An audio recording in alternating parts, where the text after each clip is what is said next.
Hai semuanya, selamat pagi untuk yang sedang pagi melihat video ini ya. Selamat siang, sore, dan malam yang sedang siang, pagi, atau malam melihat video ini. Perkenalkan, nama saya Kartina S, NPM saya 1805030094. Saya program studi pendidikan guru sekolah dasar, Fakultas Keguruan dan Ilmu Pendidikan di Universitas Quality. Baiklah, di sini saya membuat video untuk memenuhi tugas mata kuliah saya, manajemen kelas. Baiklah, di sini saya akan membawakan materi yang pertama tentang konsep-konsep dasar pengelolaan kelas, yang kedua, prinsip pengelolaan kelas, yang ketiga, pendekatan dalam manajemen kelas, dan yang terakhir tentang pengelolaan lingkungan belajar. Baiklah, di sini dosen pengajar saya adalah Bapak Abdul Rahman Ali, MPDI. Baik, yang pertama saya akan menjelaskan materi tentang konsep dasar pengelolaan kelas. Sekolah mempunyai peran sebagai lembaga pendidikan yang mengembangkan potensi-potensi siswa agar mampu menjalani tugas-tugas dalam kehidupan, baik secara individual maupun sosial. Untuk dapat menjalankan perannya sebagai lembaga pendidikan, sekolah sangat membutuhkan tenaga ahli dalam bidang mengajar, yakni guru. Guru merupakan pemegang peran utama dalam proses belajar mengajar. Proses belajar mengajar merupakan suatu proses yang mengandung serangkaian perbuatan guru dan siswa atau dasar hubungan timbal balik yang berlangsung dalam situasi edukatif untuk mencapai tujuan.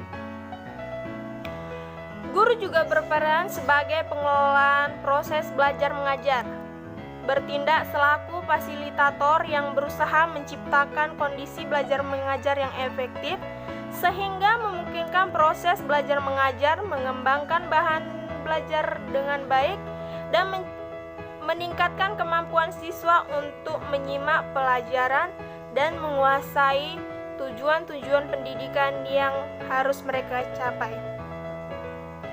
Proses belajar mengajar dalam kelas hakikatnya akan melibatkan semua unsur yang ada dalam sekolah yang bersangkutan. Akan tetapi, secara langsung akan terlibat hal-hal sebagai berikut. Yang pertama, guru sebagai pendidik. Yang kedua, murid sebagai yang dididik.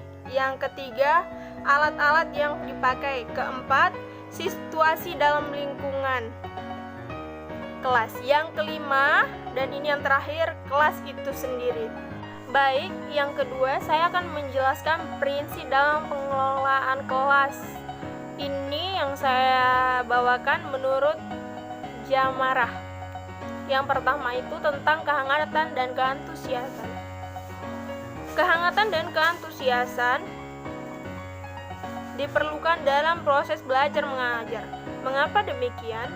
Karena guru yang hangat dan akrab dengan anak didiknya akan selalu menunjukkan antusias pada tugasnya atau pada aktivitasnya, semua akan berhasil dan dia akan mengimplementasikan pengelolaan kelasnya.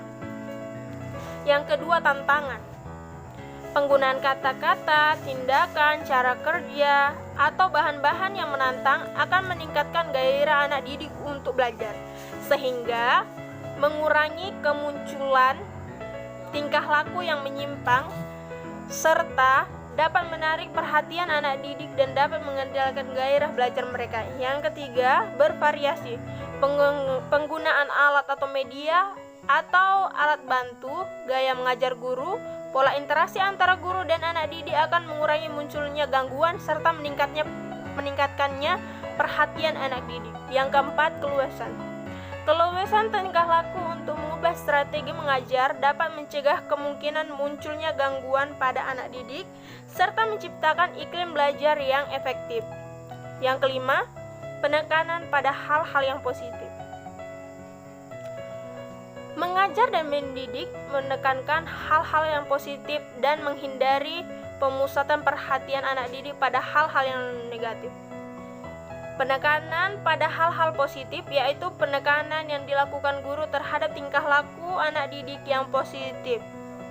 Penekanan tersebut dapat dilakukan dengan pemberian penguatan yang positif dan kesadaran guru untuk menghindari kesalahan yang dapat mengganggu jalannya proses interaksi edukatif. Dan yang terakhir itu penanaman disiplin pada diri. Tujuan akhir dari pengelolaan kelas adalah anak didik dapat mengembangkan disiplin diri sendiri.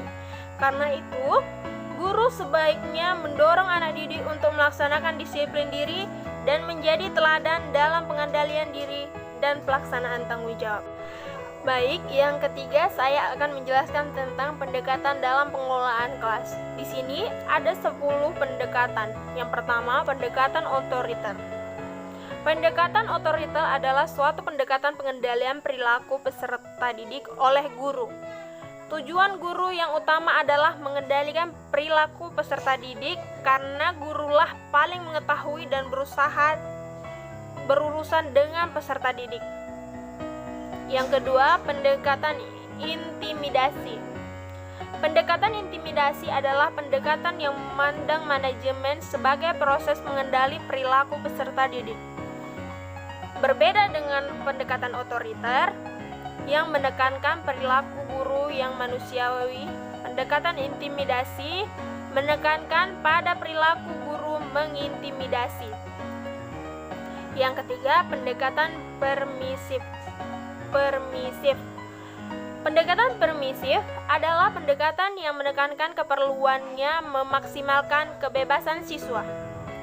Tema sentral dari pendekatan ini adalah apa, kapan, dan di mana juga guru hendaknya membiarkan peserta didik bertindak bebas sesuai dengan yang diinginkannya. Yang keempat, pendekatan buku masa. Pendekatan buku masa adalah pendekatan yang berbentuk rekomendasi yang berisi daftar hal-hal yang harus dilakukan atau yang tidak harus dilakukan oleh seorang guru apabila menghadapi berbagai tipe masalah manajemen kelas. Yang kelima, pendekatan instruksional. Pendekatan instruksional adalah pendekatan yang mendasarkan pada pendirian bahwa pengajar yang dirancang dan dilaksanakan dengan cermat akan mencegah timbulnya sebagian besar manajerial kelas. Yang keenam, pendekatan pengubahan tingkah laku. Pendekatan pengubahan perilaku didasarkan pada prinsip-prinsip psikologi behaviorisme. Yang ketujuh, pendekatan iklim sosio-emosional. Pendekatan iklim sosio-emosional adalah manajemen kelas berakar pada psikologi penyuluhan klinik. Dan karena itu memberikan arti yang sangat penting pada hubungan antara pribadi. Pendekatan ini dibangun atas dasar asumsi bahwa manajemen kelas yang efektif atau dalam pengajaran yang efektif sangat tergantung pada hubungan yang positif antara dan iklim kelas. Yang ke-8, pendekatan proses kelompok. Premis utama yang mendasari pendekatan proses kelompok didasarkan pada asumsi-asumsi berikut. Yang pertama, kehidupan sekolah berlangsung dengan lingkungan kelompok, yakni kelompok kelas. Yang kedua, tugas pokok guru adalah menciptakan dan membina kelompok kelas yang efektif dan produktif. Yang ketiga, kelompok kelas adalah suatu sistem sosial yang memiliki ciri-ciri yang terdapat dalam semua sistem sosial. Dan yang terakhir, pengelolaan kelas oleh guru adalah menciptakan dan memelihara kondisi kelas yang menunjang terciptanya suasana kelas yang mengantuk. Yang kesembilan, pendekatan eklektik. Clifford A. Weber mengatakan bahwa pendekatan dengan cara menggabungkan semua aspek terbaik dari berbagai pendekatan manajemen kelas untuk menciptakan suatu kebulatan atau keseluruhan yang bermakna yang secara filosofis, teoris, dan atau psikologis dinyatakan benar. yang bagi guru merupakan sumber pemilihan perilaku pengelolaan tertentu yang sesuai dengan situasi disebut dengan eklektik. Dua syarat yang diperlukan dan dikuasai oleh guru dalam menerapkan pendekatan eklektik yaitu menguasai pendekatan-pendekatan manajemen kelas yang potensial, seperti pendekatan mengubah perilaku, menciptakan iklim sosio-emosional, proses kelompok, dan yang kedua, dapat memilih pendekatan yang tepat dan melaksanakan prosedur yang sesuai dengan baik dalam masalah manajemen kelas. Dan yang terakhir, pendekatan analistik pluralistik. Berbeda dengan pendekatan eklektik, pendekatan analistik pluralistik memberikan kesempatan kepada guru untuk memilih strategi manajemen kelas. Beberapa strategi dari berbagai pendekatan manajemen yang dianggap mempunyai potensi terbesar berhasil menanggulangi masalah manajemen kelas dalam situasi yang dianalisis guru yang bijaksana, menghargai pendekatan dan strategi manajemen kelas yang baik.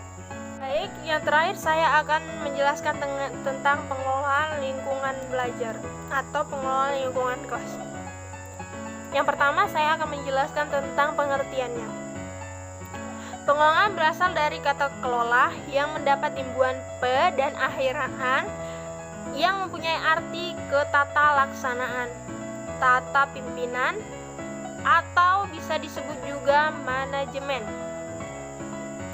Menurut Suharsi Marikunto tahun 1990 halaman 2, pengelolaan adalah pengadministrasian, pengaturan, atau penata suatu kegiatan. Yang kedua, saya akan menjelaskan tentang tujuannya. Tujuan pengelolaan lingkungan belajar.